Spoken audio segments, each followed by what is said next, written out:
Well, yo. Hi. This is our next scamming video. I'm doing these weekly now. This one is going to be on the topic of real estate scams. They can run anywhere from those signs you see on telephone poles. We'll buy your house cash. Or you can get an email like that. Or you can even get little flyers in the mail. Maybe some of them are legit, but I'm willing to bet a lot of them are not. A lot of people have been scammed out of a lot of money doing these scams. I'm going to tell you the type of scams that have been involved in this.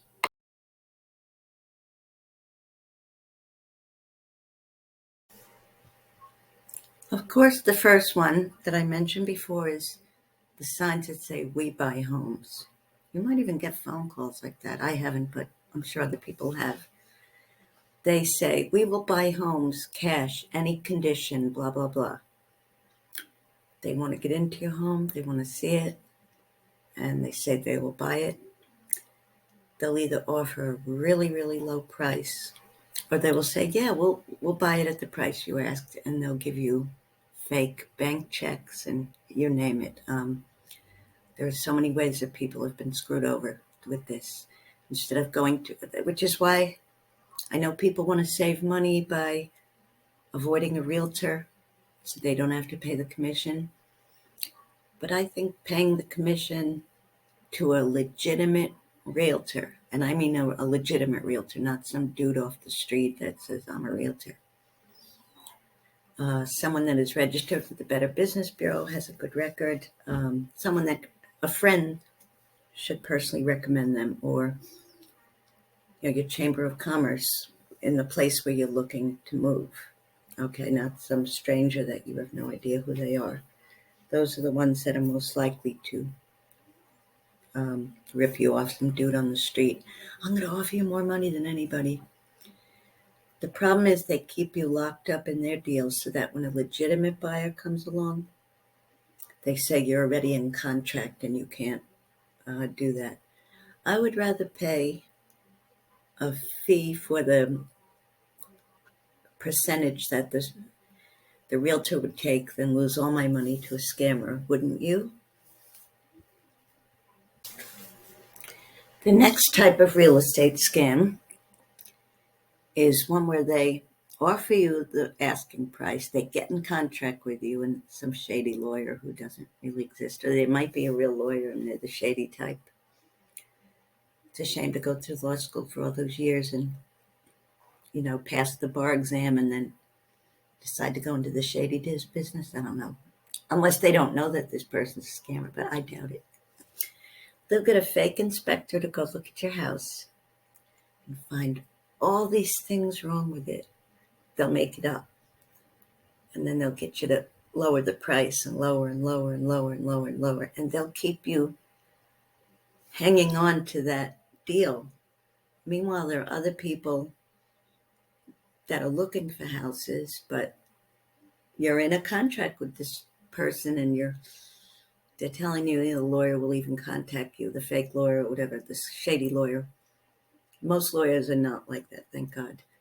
But once in a while you get one who's looking for a quick buck. They don't care how they do it. And they will say, "No, dear, there's really a lot wrong with this house, and you're lucky that we're offering you what we are." In reality, most of the time, there is nothing wrong with this house. The inspector is not really an inspector, just another person that's going to make out on this scam, right? They'll keep making it go down, down, down, further and further and further, and you have to pay all these fees. We need you to knock this off the house and pay this fee towards us, for the inspection fee, and that's not true. Usually the buyer pays the inspection fee, or at least in a seller's market. But they are very sneaky, and they'll find a way to make you pay a fee. By that time, you're just like, forget it, and you can't break the contract unless it's for a certain reason. They'll keep you hanging on for as long as a year. Meanwhile, they could have been legitimate buyers that were coming along. You might not have even wanted to sell your house at first. Then they'll say, we have a suggestion who you can use to make these repairs to put your house in sellable condition. In comes scammer number 3, the fake contractor who'll charge you lots and lots of money to have this and that fixed. I mean, it's horrible. You end up losing so much money, and they're not even making real repairs. I mean, they might just do a little patch-up job or something, but they're not really fixing anything. But they'll make it look like they fixed it. Say like, okay, it's horrible. And this man's getting in on the money too. The next scam is when somebody sells a house they don't even own. Usually this trick is done to out-of-town buyers. And that's really awful. They will collect a huge deposit. Say somebody's moving to town for a new job. Now, most legitimate jobs, which we don't know what those are in pandemic times, now that's coming to an end, hopefully things will start up again. What happens is they will, you're in a hurry, and if your employer is not actually in on it, I mean, if your employer is not helping you legitimately get housing, okay, sometimes they'll help you get a temporary apartment in your new city, and then from there it's up to you. It depends how much clout you have and how badly this new employer needs you. If you're like a real specialist in something, yeah, they might pamper your butt the whole time, and make sure you're somewhere that you love and yada yada yada. Or they might even have a company house where people stay if it's not a long-term job, if it's just like a contract job. But we're talking about people that are actually relocating, that have to move with children. Children have to start a new school and everything, if their whole life is moving over, okay? I don't know how they find out. I guess they, maybe they went on, what do you call that? One of the job sites. Trying to think, and my age, I forget stuff. But they find out that you're looking to move somehow. And either through social media or just whatever, okay, job search site, and, they've got you in their clutches. They will actually put an ad up, to people that are moving to town. And, they will have a house for sale at a really wonderful price. They don't even own the house. But they will get people really excited. Now, during the pandemic, I bought this house during the pandemic, but at least I got to look at it in person because I only live 2 hours away from where I'm living now. So I took day trips, and a lot of times I timed it with my doctor appointments around here. Thank God I'm closer to doctors now. But I would either coincide it with that or visit somebody. So I actually got to see the house in person. But before I got interested in a house, I would look online with the legitimate realtor, and it would show all the rooms in the house. Very nice, Then I got to see it in person. And then I made the offer. But what they do is legitimate realtors will have pictures of all the rooms in the house. Now, there's nothing to stop a scam realtor from copying and pasting those pictures into their own computer and then sending them to you from, you live hours away, states away. And you say, oh, yeah, I love that house. Okay, well, we will need a deposit of so-and-so. They'll actually go into a contract with you with fake lawyer and fake whatever, And people have gotten screwed on that. They think they're moving in and someone already lives there. That house was never for sale. Okay, that's disgusting. And yes, it does happen.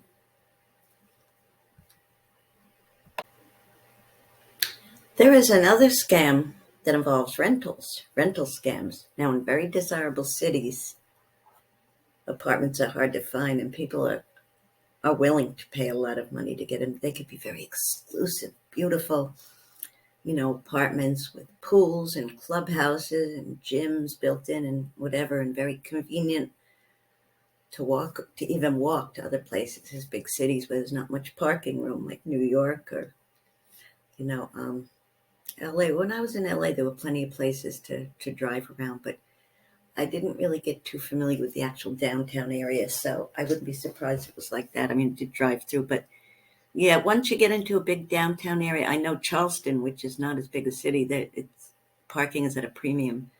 So you see a lot of people that live close enough to their jobs to just walk there or maybe even take a bicycle or whatever. So those apartments are very desirable too.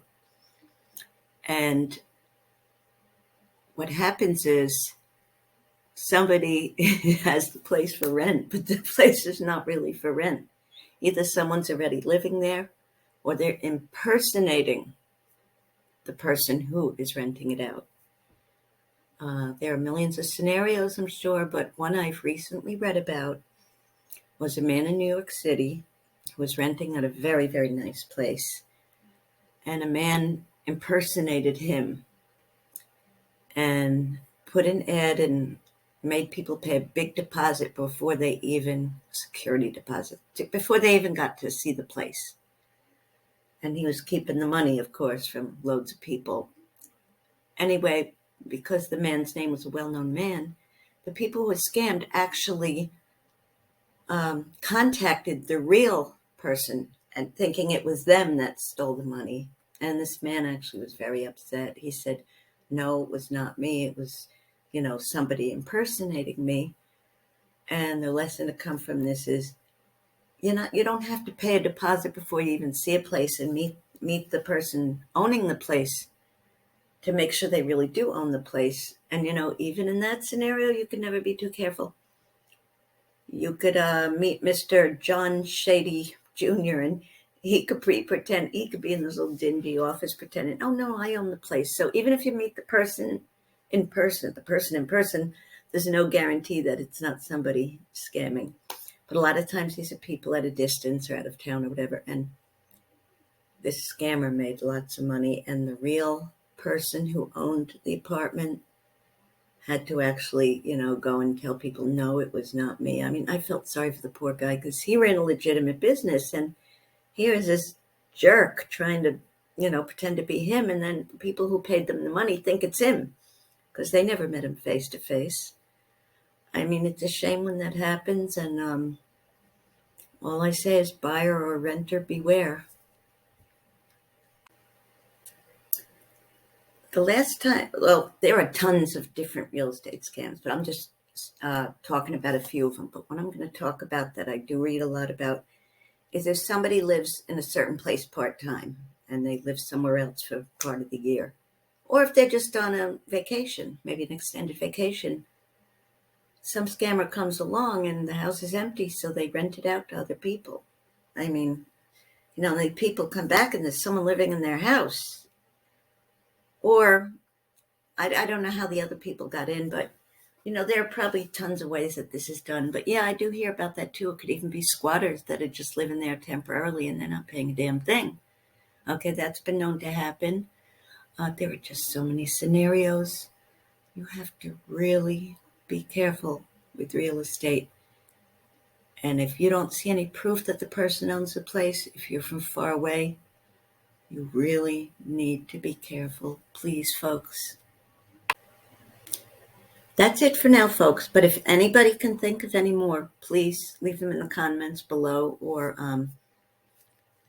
let me know through Instagram, same name, Aunt Diane 157. This needs to be stopped, okay? Even if it hasn't happened personally to any of us, as a society, as a world, we want to help each other avoid this. There are too many people legitimately trying so hard just to get by that to have these scammers take shortcuts is really disgusting, and we need to help one another. Okay, I'll be back with some more scams next week. God bless. See you soon. Bye-bye.